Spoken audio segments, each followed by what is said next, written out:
Today's video, we're diving in talking about beginner basics if you're looking to get into ice fishing. This is the sled that I use. So we're gonna go through talking about the different equipment that I use, the different gear, and give you a little bit of insight on what you probably need if you're gonna go out and do some ice fishing. This is nothing fancy. We're not getting into some crazy gear. This is just very basic stuff, basic tent, basic auger, and we're gonna talk about some fishing rods and some bait and gear that goes along with it. But none of this is really complicated stuff. Let's say you're going out for the first time. What kind of gear are you gonna need? And we'll talk about some essentials and some non-essentials that we have in this kit that you can kind of gear your kit towards if you're looking to get into ice fishing for the first time. All right guys, like and subscribe, hit that notification bell. We're gonna be doing a lot more ice fishing videos as we get into the ice fishing season. Right now up here in Alaska, some of the lakes are starting to freeze, but we're still probably a good 2 to 3 weeks out from having solid ice out there on the lake. So definitely stay tuned. We're gonna be cranking a lot of videos out this winter up here in Alaska. So hit that notification bell, you guys. You'll get all these videos as we roll them out. All right, let's dive into it. All right, so we're definitely gonna talk about the sled, but I think the very first thing that we need to take a look at and that you're gonna need regardless if you have a sled is gonna be some type of fishing rod. So we're gonna go over here to the wall. I haven't broke them off the wall yet. We're gonna go over here, talk about some of the ones that I have. So we have a bunch of different kinds. Up at the top, you'll have like a small one, and this is just gonna be just a regular medium, around 28 inches. So you can tell if you've never done ice fishing, these rods are a lot smaller than some of the bigger fishing rods that we're gonna use during the summer. But this right here is a great fishing rod. This is one of the 13 Fishing. We got the Sonocore. You could find these at your big box stores. I think I picked this up from Sportsman's Warehouse. This is just a 28-inch medium. Let's see if I can get it to focus. It's a 28-inch medium power. When we're talking about power, that's how stiff the rod is. But this right here is going to be great for trout. We're also going to talk about the different type of braid that I use. Once we break out the kit, we'll kind of hone in a little bit on that. But I strongly recommend some type of ice braid. And the reason for the braid, it's just going to make your line management so much more enjoyable when you're out there. You're not going to have a lot of line twisting. It's just a lot better, especially when you start getting ice forming on that. But that right there is going to be a perfect size rod for your basic type of ice fishing. And I strongly suggest something like this, especially if you're going after trout. So I would say trout, let's say panfish, maybe even a little bit of walleye you can do with this. But anything bigger than that, you're going to want to step it up a little bit. So as we move up here, and these are mainly spinning style rods or combos. I think it's just very easy, especially if you're getting into it for the first time. Probably recommend a spinning rod. It's just a little bit easier to manage your line, and you're not gonna have to worry about some other things because this drop style reel, it does have a trigger, but it's kind of complicated, and I don't really like that reel, even though it was over $100. It's just not a very effective reel for me. Maybe it's defective, I don't know, but I really prefer a spinning rod. So right here, we're moving up. Let's say you're focused on pike and the walleye, bigger bass, I don't know, whatever species you're going after, maybe even lake trout. I would strongly recommend at least a medium heavy. If you're going after lake trout, I have a lake trout rod right here. That's a heavy power rod, and that's really stiff. Whoop, knocked it over. But they're a little bit heavier when it comes to the stiffness of the rod. They're going to be able to fight those bigger fish a lot easier. And this right here is another 13 Fishing. I like 13 Fishing stuff for ice fishing. This is, I believe, a 36-inch. Yep, 36-inch. This is a medium, but it feels more like a medium heavy power. And we're going to talk about a jaw jacker setup here in a little bit. I like to use a jaw jacker. And these right here are a little bit too heavy to put in a jaw jacker, and the length of the rod's a little bit too long to put into a jaw jacker. Let's talk about some brands that I like. So we talked about 13 Fishing for the rods, But these Okuma Kayamar spinning reels in their, I think this is, yeah, the C500 size, very small, but these are very smooth, high quality, and for 50 bucks, they're one of my favorites. So looking at some brands, I'll place all of these in the description box too, so you can find links to Amazon. And very simple, guys. You don't have to go out there and spend a lot of money on ice fishing gear. You can get them pretty cheap. This is an Amundsen Fishing spinning reel. I was sponsored by them last year. Very inexpensive rod set. I want to say that was like 20 bucks for the combo. Not the highest quality in the world. This is one of their lower tier combos, but it still works, so not too bad. We'll talk about some baits once we pull them out of the box over there, but you can see we have a little tungsten jig right here. The waxy's kind of falling off of it, but that is very common if you're going after rainbow trout and smaller species like that. But there you go, guys. There's another idea for a wall mount for your fishing rods too. Very simple and easy to do, and I think it looks great in the garage. So that is rod selection. So we're gonna work our way from the top down, kind of break off the gear and kind of show you what we're looking at. On the top here first, we have our auger set up. There's a million different kinds of augers out there. You got the battery powered augers, you got the gas powered augers, which are super heavy. And what I have is kind of in between here, and that is just a drill powered, this is the Eskimo pistol bit. And this is a very effective auger. It's lightweight. This whole thing maybe weighs 8 to 10 pounds at the most. And that's with the drill. You can use whatever kind of drill you want, as long as it is a bigger style drill, and that can accept the bigger bit, because this does have a pretty good sized bit on it. So we just have a regular Cobalt 24 volt, and this is the bigger style drill, and it pretty much has to have a handle on the side of it. So if you have any type of drill that has the handle, that's going to give you the stability when you're drilling, so you can hold on to it, and it just makes it a lot better. If you didn't have that handle on the side, it's going to be a little bit more difficult for you to hold on to it. But let's talk about the pistol bit itself, so you can take that off real easy. And one good thing I like about the drills is you can use a lithium-ion battery. It holds up pretty well in the colder weather, but I would suggest bringing along a second battery and probably keeping it in like a heated pouch or something, or maybe in one of your pockets. That way, just in case one of the batteries on the drill was going to deplete, you got a second one as a backup. This right here is the Eskimo pistol bit. It is just plastic construction. It's got steel that runs down through there.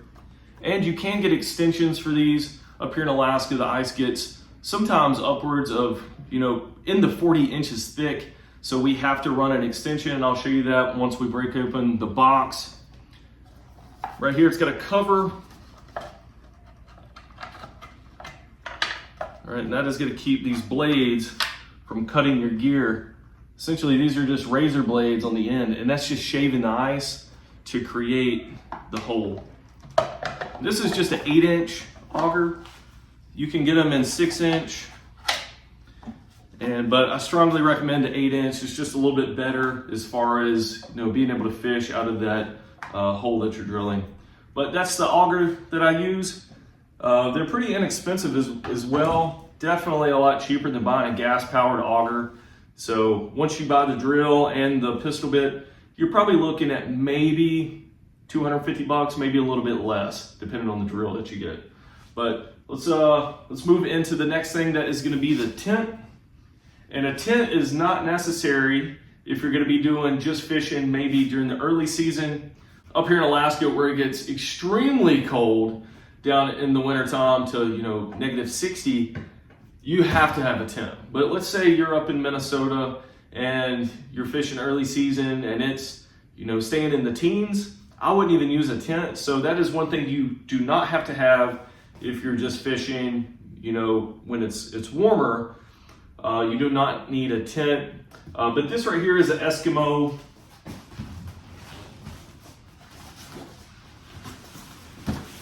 Eskimo tent, pretty packable. It is just a pop-up style tent, but it is an insulated tent. Very easy to set up, very easy to pack up, and that's something you want to focus on when you're cold. You know, you don't want something that's going to take forever to tear up and set up, or tear down and set up. So those little, I would say effectively you can fit about 2 people in one of these. You know, with kids, maybe 4 people total, but it does get kind of cramped in there. But nonetheless, they're portable, packable, and they don't cost a lot. I would say probably around $350 for the insulated model. But I would strongly suggest the insulated model, not just the very thin, material one, the uninsulated one. Definitely go after the insulated. So that's a tent, like I said, not a must-have if you're not fishing extreme cold, but definitely something to consider. So I almost forgot about it. This is the buddy heater. It was still packed away on my shelf. But this right here, if you're gonna be fishing in those extreme cold temperatures, you are gonna need some type of buddy heater. This is the Big Buddy, which has spots for 2 of these propane canisters. I would say, I think this was a little over $100, maybe $150. Definitely not something that's necessary if you're not using a tent, but if you're gonna use a tent on those extreme cold days, you almost have to have one of these buddy heaters to keep that thing heated up, or you're gonna freeze your butt off. But this right here puts out a lot of heat. It's pretty portable and it's not too expensive, so definitely something to add to your list if you're looking to do some cold weather fishing. Let's set this aside. All right, so you've got out to your fishing location. There's 2 feet of snow on top of the ice. You're gonna definitely need a shovel. So I use this packable shovel. You know, it can extend out to make it a little bit easier to shovel with it, but you're gonna need some kind of shovel to get all that snow off. And then you can also use it after you drill your hole with your auger. You can kind of clean up the snow around that and the ice and kind of throw it to the side. But you're gonna have to have some type of shovel. This is a necessity. You have to have this, it's a must-have. Another thing that you're gonna need, I mean, if you're just fishing off the ice, you can use some mats, and I forgot my mats, I'm gonna have to go pull those out. Or you can use a fishing chair. The fishing chair, super small, that way you can fit a lot of people in those tents, but I like to just set this up on the ice early season when it's not extremely cold, and I can just sit outside and fish off of this, and you know, provides a good little seat. So nothing fancy, but these do pack up nice and easy, and you can just put them at the bottom of your sled so they don't take up a lot of room. This is just stuff, ice fishing gloves, a measuring tape. I would say that's pretty much a must-have, especially if you're going out there doing some big pike fishing and you're wanting to measure the length on the pike. Let's say you've already drilled your auger hole, you've scooped off all the ice, or you've shoveled off all the ice. Now you need some type of scooper to clear the hole out that you drilled with the auger. I would suggest something with a metal scoop.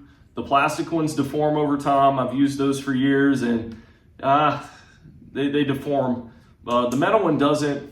The ice does form on this a little bit easier than the plastic, but this one works pretty good. You can extend it out, and usually this is my kid's favorite part, is scooping out the ice. So half the time I don't even get to do this, but some type of scoop is going to be a necessity to keep that ice cleared out of that hole. Before we break open our kit that we keep here on the back that has our baits and kind of just everything else in it, I'm going to talk about the sled. This right here is just an Eagle Claw sled, very basic sled. You can get this from Walmart, Sportsman's Warehouse, pretty much everywhere is going to sell these sleds. I'm going to say I paid maybe $80 for this, 80 to $100. It's a very small sled. I think it's like 24 inches wide and maybe 4 feet long. That's about it. Nothing too big. You don't have to have an extremely big sled, just because if you get these racks, which the rack right here I got from Sportsman's Warehouse from I think it was about $50. So this is going to give you some more vertical storage, but at the same time keeping the center of gravity low enough to where it's not going to flip over with this smaller sled. So you can raise this up, but it's gonna make it a little bit tippy when you go to, throw your tent, everything on it. But yeah, that's the sled. There's a ton of different sleds out there. They're all pretty good. I would just keep in mind, if you're gonna be going through deeper snow, I would suggest a smaller sled or getting some type of skis to go under it, because they can be a pain in the butt to pull in deeper snow. All right, went and got the ice fishing mats, and you've probably seen these if you've walked through Sportsman's Warehouse or something. These are just like regular foam mats that your kids probably have, the colored ones. That's all it is. It's just a really soft foam, and they usually come in like a pack of 4. But what you're gonna do with this is lay this down on the ice inside your tent. It's gonna keep things nice and dry, and it's gonna provide some more warmth so the coldness from the ice isn't coming up. But I like them just because it gives you a little bit more traction. And when you have to kneel down, like I'm kneeling right now, you can just kneel right on these mats, and it's nice and soft. It's gonna keep your coveralls from getting wet, and it's just a little bit better. You can use these outside your tent as well. I use that primarily during early season. I don't set up the tent. I just put these down on the ice, and then I'll just be, jigging right outside the tent, or the tent's not even set up. But yeah, definitely get some mats. That's a must-have. All right, we went ahead and moved the tripod. This is the box that I keep on the back of the sled. This is the auger extension. If you were wondering, it adds an extra like 12 inches to the auger. Definitely a must-have if you're in Alaska. Let's see what else we got here. 8-pound fluorocarbon. You're gonna need this for your reel setup, because the braid the fish can see, fluorocarbon the fish cannot see. So you have to tie this on as your leader. We're gonna be doing a lot of videos in the future of what a leader setup is if you're brand new to this. But essentially you're gonna have your braid on your reel. This is gonna be on the very end of your line, tied to your bait. That way the fish can't see it. As you can see how the braid is, a fish is definitely gonna see that. But this is what I use, 8-pound fluorocarbon leader, and then 10-pound braid. That is gonna be for the trout. Now for pike, I'm gonna use a little bit bigger line setup. I don't have it in the box right now, but between our tip-ups and our bigger rods, we're gonna be fishing for pike with that. We'll look at the bait here in a second. I had this separate, but we're gonna go through the box first. This is the jaw jacker setup. So this jaw jacker is an automatic hook setting device. So you put this out on the ice, you can extend this out, and essentially what you're gonna do is put the handle of your fishing rod in here, you bend the rod over, and it's got like a little trigger mechanism. So you have it up like this, and there's a little hook on the end of the rod that's kind of hooking it in here, right here. So once the fish takes the bait, it sets off that trigger, and then boom, it automatically sets the hook.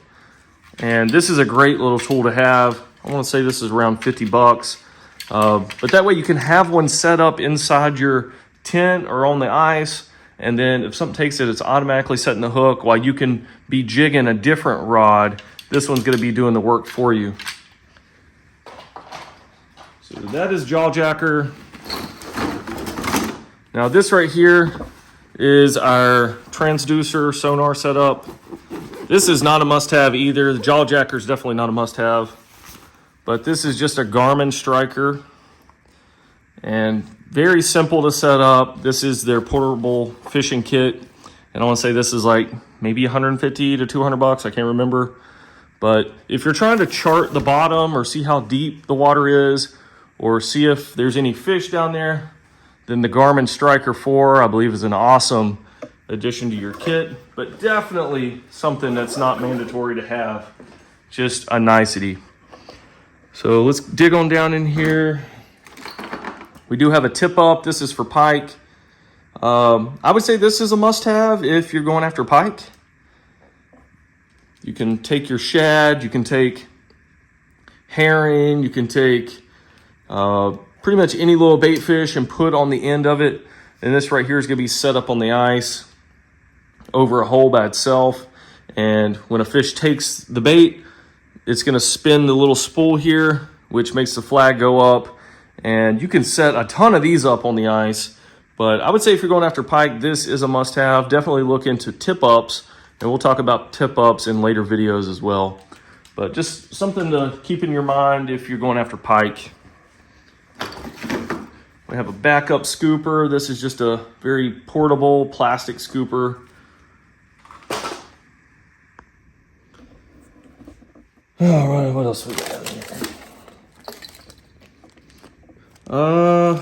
I guess we can start talking about baits, since that's pretty much what is left in here. Having some bells is good. That way, if you have one just kind of set up in a rod holder, once the fish is pulling on the rod, it's gonna let you know. So that is nice to have. But I guess we'll break out the baits and start talking about these. All right, looking at baits, I like to keep it pretty simple. I keep everything in this little bitty tray, so nothing extremely special. But we're gonna go through here talking about different ones. So I guess the most basic one and most cost-effective, oh, that got me. The most cost-effective would just be a simple little jig like this. So it already comes with the jig head, it comes with the soft plastic for the back, comes with just a simple little hook. And this right here you can tie on and just jig it up and down, make it go crazy. And the trout, the pike, pretty much anything is gonna go after this. So I would say that's probably the number one that I would get, is something like that, because it's super cost effective. I mean, you can get a whole big pack of those for probably under $5. And they come in different colors. I could get some white ones right here. But nothing special, keeps it simple. And if you're a beginner, I would strongly suggest getting some of that. It's not gonna break the bank. Moving into something that's a little bit more pricey, but very effective on trout, is gonna be these tungsten jigs. And the reason for the tungsten, it just keeps the bait super small. You can see how small that jig head is. And then it has a little waxy on the back. But tungsten is extremely heavy. That's why you can get away with a really small head on it, and it still has a lot of weight to it. So that is like a circular looking one. We have some that have kind of like a different style body to it. And those are just gonna be a little bit different on the way they kind of flutter down in the water. For trailers or those waxies, this is kind of what they come in, little packs of those things. There's some different colored ones. But yeah, those are the waxies. So those are super easy to use. You can just kind of jig them up and down, and sometimes the fish just go crazy over them. I like to use them sometimes on stock trout. I'll put little bits of shrimp, cooked shrimp, raw shrimp, whichever one you want to use. I'll put that on the end of that jig, and man, the trout go nuts over that stuff. Another one that is super effective is a tube. So I've used tubes for years on smallmouth and trout, but these right here, they're like micro tube jigs. So you have a tube insert that runs in the middle of the tube here. You can find these at your local stores as well. They're super cheap. So you get a set of those jigs to go on the inside, and then you just get a set of tubes. And you can get a bunch of different kinds of colors. They sell tons of these. Red and white I find is really good, especially if you're going after walleye, that'd be good. And then also this chartreuse. So different kinds of soft plastics that you can get for those jigs. There's just tons out there. So now we've talked about the jigs and some simple jigs that you can use. The next one I like to use is something that's a little flashier, like a blade bait or like a spoon in a sense, but these are kind of like micro spoons. So one that's really good for trout or pike. I mean, you can use these for multi-species. Find that ice fishing is kind of universal sometimes in the kind of baits that you're using. This right here is just like a simple piece of metal that's colored on one side, and it's got like a little flashy piece right there, and then your hook. It's super lightweight. You put that down, let it sink to the bottom of the water column, you kind of twitch it up and make those trout and make those fish go crazy over this. Very good with attracting fish, especially I would say in more well-lit situations. Up here in Alaska during the middle of the wintertime, it's pitch black up here. So, you know, I probably wouldn't fish this because there's nothing to make this flashy. I'm gonna rely on something that's more attracted on the sound side of things, like a vibrating, some type of vibrating bait or something that's got some color to it. But definitely, if you have some light, these right here are key. Get those in all kinds of different colors. Yeah, we have a ton of different kinds of these.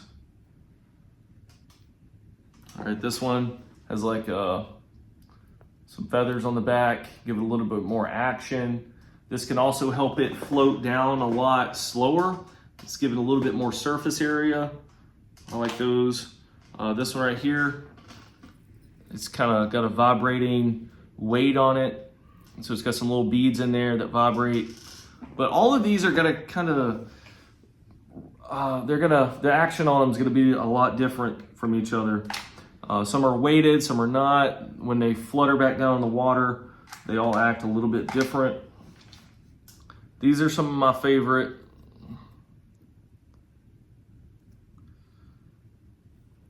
Right here, this one's a little bit bigger. I like to use these for pike.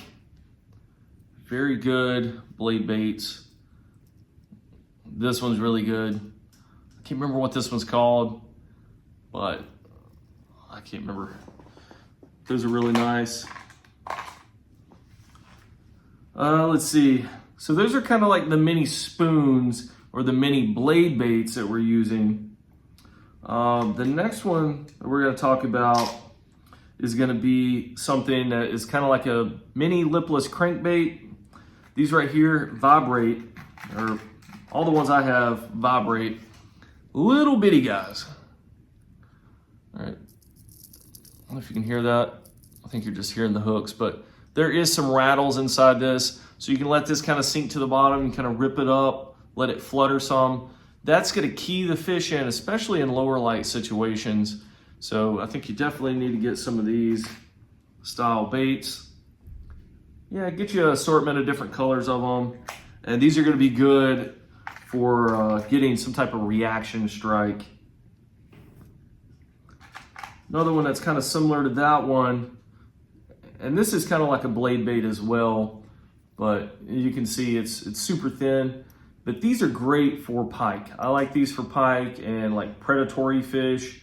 They're looking for something that, you know, mimics a bigger bait fish. So you can kind of let this sink down. It's gonna flutter around. You can kind of just rip it. It's gonna get their attention, kind of target a reaction strike. And there's all kinds of different sizes. And I'll fish these on a medium heavy rod, something a little bit more backbone. Here's another one, really thin. You can see how that's just super thin, has that weight up front here. But that's another style. And I'll use those for pike, pretty much. So another style bait is a glide bait. Different from regular glide baits that you'd use on bass and muskie, pike, things like that. These glide in the sense that you see that lip back there. You let it sink down and it kind of, they just dart side to side. So you can kind of rip it up, and then when it sinks, it's gonna dart, or you can kind of, you know, entice it to dart a little bit. But this right here has like a hook on the back, and then it's got the treble in the front. But these are weighted pretty heavy to give it that darting action. You get these in all kinds of different colors. Yeah, I got some white, I got some blue. Here's another one of those really thin blade baits. There you go, there's just some glide baits, more targeted towards pike and predatory fish, like we said. Another one we have here is like a mini shrimp, like a freshwater shrimp, which up here in Alaska, we have tons of freshwater shrimp that these stock trout will be feeding on. And these are great baits to use. One thing you want to do is kind of match the hatch. If you can see some of these shrimp, freshwater shrimp swimming in your lake, and you can match the color that they are at that time, then you're gonna have a lot better chances, because those trout, those fish are used to feeding on those and recognizing a certain color. So if you can match that, you're gonna have a lot better chances out there on the water. But all right guys, that is pretty much all the baits that I use when I'm out there ice fishing, aside from using cooked shrimp that I'll usually put on one of these little tungsten jigs, or you can use just a regular little mini hook and put the shrimp up on the hook and use a sinker probably about 12 inches up from the shrimp, and then you can just drop it down and let it kind of suspend above the bottom of the water column. So maybe about 12 to 15 inches up from the floor of the lake, then you can kind of just let it suspend there. But other than that, that is literally all the baits that I use. So definitely probably one of the biggest areas that you need to focus on and do some research on is your bait selection, because if you can't get those fish to bite, everything else is kind of just a wash. So I'd strongly suggest doing your research on the baits to give yourself the best chances of pulling that trophy fish in. All right guys, that is just about everything. I'm sure there's some little bitty things that we missed out in this video, but for the most part, these are some of the accessories, the different gear, the rods and stuff that you need to be looking for if you're getting into ice fishing. Some of these, like we said, are necessities, and some of these are just kind of nice to haves, like the transducer, the sonar setup. But I would strongly suggest investing a little bit of money in getting one of those. That way you can tell the depth, the water temperature, and if your lake is deeper, definitely seeing if there's fish down there. You can see bait fish, you can see bigger fish sitting on the bottom.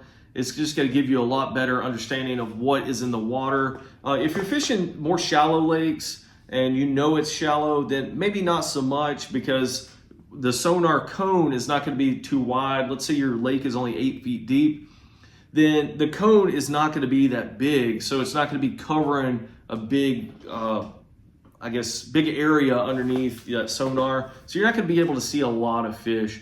But if you're fishing for lake trout, let's say 150 feet of water, that cone is gonna be big. You're gonna be able to mark fish and see what's down there, so you can hone in on them. And you can see how they react to the baits being presented as you're presenting it to them in front of their face as it's dropping down. If they're chasing it or chasing it back up, you can see that happening, and it's actually pretty fun to do that. So if you're looking for a good time watching fish chase after the baits, you need to get a sonar if you're doing that in deep water.